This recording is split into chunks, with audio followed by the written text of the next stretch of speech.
crores will be made available to implement the mission in the next 3 years under the Development Action Plan for the Scheduled Tribes.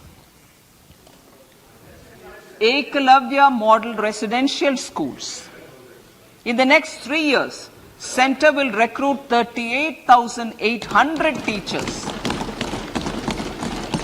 and support staff for the 740 Ekalavya Model Residential Schools, which is serving 3.5 lakh tribal students.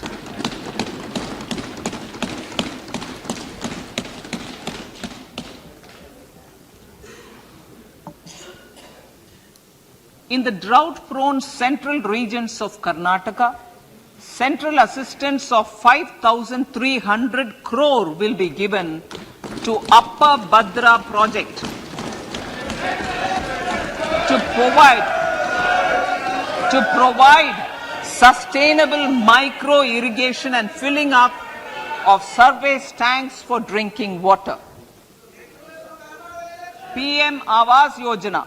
The outlay for PM Awas Yojana is being enhanced by 66% to over 79,000 crores. Bharat Shared Repository of Inscriptions will be set up in a digital epigraphy museum with digitization of 1 lakh ancient inscriptions in the first stage. Support for poor prisoners. For poor persons who are in prisons and unable to afford the penalty or the bail amount, required financial support will be provided.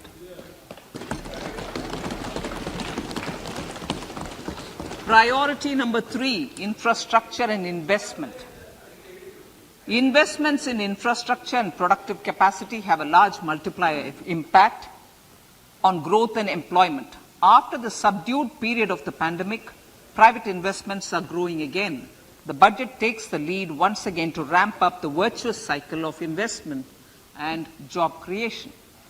Honorable Speaker, sir, the capital investment outlay is being increased steeply for the 3rd year in a row by 33% to 10 lakh crores, which would be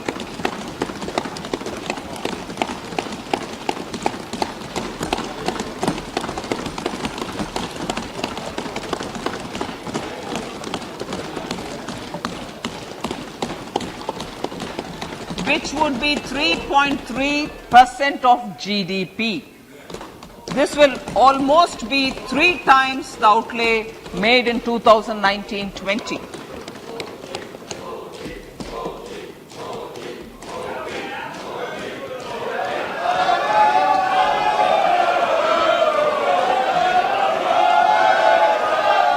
This substantial increase in recent years is central to the government's efforts to enhance growth potential and job creation, crowd in private investments, and provide a cushion against global headwinds.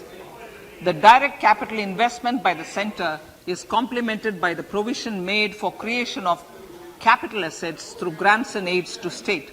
The effective capital expenditure of the Centre is budgeted at 13.7 lakh crore rupees, which will be 4.5% of GDP. Support to state governments for capital investment. I have decided to continue the 50-year interest-free loan to state governments for 1 more year to spur investment in infrastructure and to incentivize them for complementary policy actions with a significantly enhanced outlay of 1.3 lakh crores. The newly established Infrastructure Finance Secretariat will assist all stakeholders for more private investment in infrastructure, including railways, roads, urban infrastructure and power, which are predominantly depend on public resources. The harmonized master list of infrastructure will be reviewed by an expert committee for recommending the classification and financing framework suitable for Amartkal. A capital outlay, I'm talking about railways now, sir, Honorable Speaker, railways. A capital outlay of 2.40 lakh crores has been provided for the railways. This is the highest ever outlay this highest ever outlay is about 9 times the outlay made in 2013-14. 100 critical transport infrastructure projects for last and first mile connectivity for ports, coal, steel, fertilizer and food grain sectors have been identified.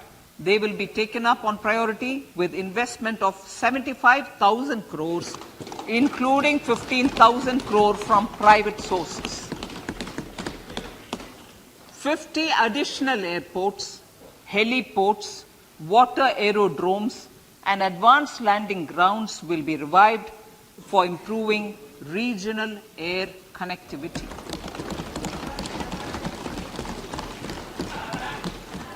Sustainable cities for tomorrow.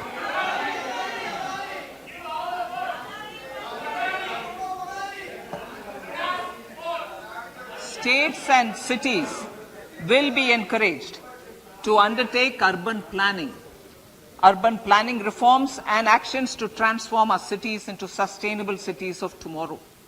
This means efficient use of land resources, adequate resources for urban infrastructure, transit-oriented development, enhanced availability and affordability of urban land and opportunities for all. Through property tax governance reforms and ring-fencing user charges on urban infrastructure, cities will be incentivized to improve their creditworthiness for municipal bonds. Like the RIDF, an urban infrastructure development fund will be established through use of priority sector lending shortfall. This will be managed by the National Housing Bank and will be used by public agencies to create urban infrastructure in Tier 2 and Tier 3 cities. States will be encouraged to leverage resources from the grants of the 15th Finance Commission as well as existing schemes to adopt appropriate user charges while accessing the UIDF. We expect to make available 10,000 crore rupees per annum for this purpose. All cities and towns will be enabled for 100% mechanical desludging of septic tanks and sewers to transition from manhole to machine hole mode.